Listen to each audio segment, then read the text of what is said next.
2 mois après l'incendie qui a ravagé les combles et la charpente de l'abbaye Saint-Georges, un premier chantier de sécurisation vient de débuter sur ce site patrimonial loir-et-cherien.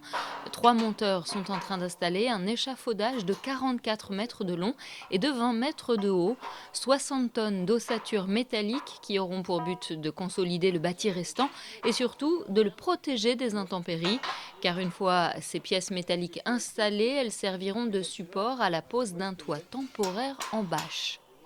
Ça va prendre encore à peu près un mois et demi de travail pour pouvoir édifier et finir cette ossature. C'est une première intervention vraiment en mesure d'urgence avant le débarras des décombres pour vraiment protéger ce qui reste des maçonneries.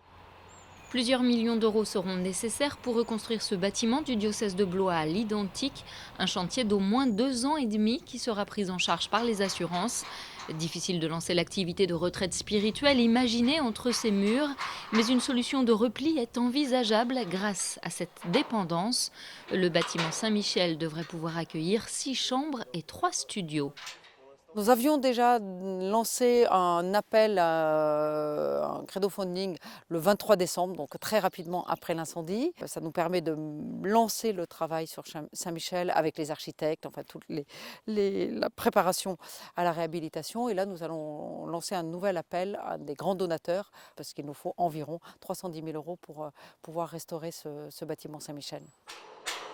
Le court-circuit électrique à l'origine du sinistre a évidemment contrecarré les plans initiaux de ce futur centre spirituel diocésain. Pourtant, la volonté d'en faire un lieu d'accueil et de ressources est loin d'être abandonnée.